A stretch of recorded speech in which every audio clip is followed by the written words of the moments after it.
experts who are here, other guests and members of the media. May I thank you, sir, for giving me an opportunity to join at this, what I consider to be the most crucial question facing our agriculture today. Namely, how do you give the economy and power of scale to small producers? But our farm size, as Honorable Chief Minister said, going down, but the number of people dependent on agriculture almost remains the same. In fact, in total numbers it goes up, although in percentage it comes down. The total number it goes up because our population is increasing by nearly 2 crores a year. Under those conditions, how do you make the small farm economically viable, and also not only just viable, not just a subsistence farming, but some amount of income to the family? How do you make it more remunerative? This is why, sir, I applaud your initiative right at the beginning of your second term. You have called a meeting, a sort of a pan-political meeting, because this kind of important issues have to have pan-political consensus. So I congratulate you for organizing this meeting in this way. I want to make 5 brief points, not only in relation to the problems of the small holdings, but also in terms of how to take our agriculture forward, and belong coupled with agrarian prosperity. Agricultural PIA plan resources went to irrigation alone, total plan, 12.5%. As a result, the agricultural growth rate in the 6th plan was 5.9%, while the general economic growth rate was 5.3%. The only plan where agricultural growth rate was higher.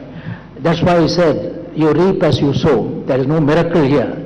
If you make proper decisions, proper investment, it should yield result. It should yield result. So the first thing is that our own decision to allocate resources to agriculture must be, unfortunately in the last few years, many schemes of the Government of India, large schemes with large outlay, like the Rashtriya Krishi Vikas Yojana, 25,000 crores, the National Horticulture Mission, 20,000 crores, the food security, organic matter, all these are known to everybody.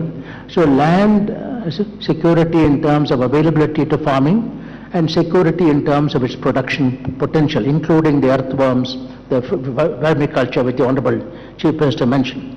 The second is water security, both supply augmentation and demand management. Demand management should get as much importance. That means efficiency of the use of water.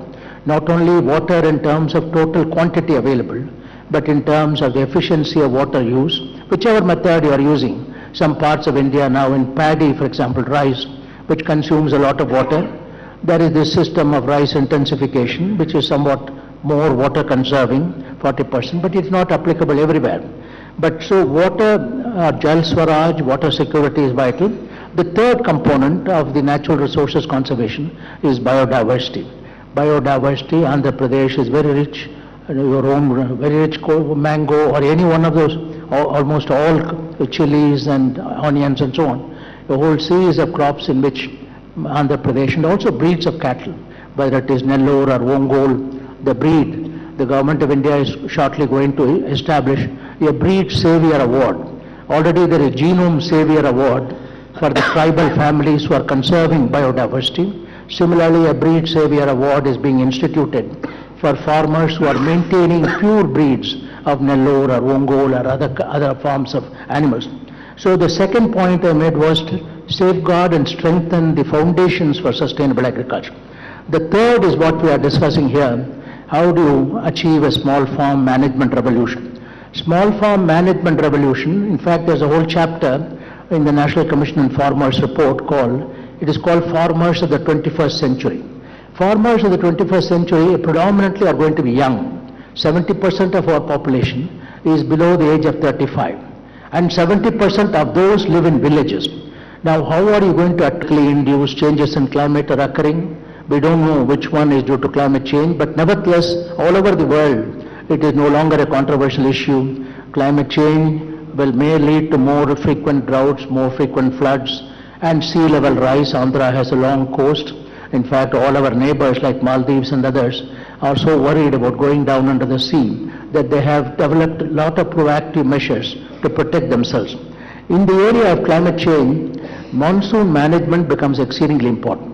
When I say monsoon management, both preparing for a good monsoon, maximizing the benefits, as well as minimizing the losses which may occur due to aberrant monsoon, through drought code, through flood code, through good weather code. A good weather, for example, invariably all through the state, the rainfall may not be deficient. Some place may be more, some place may be less.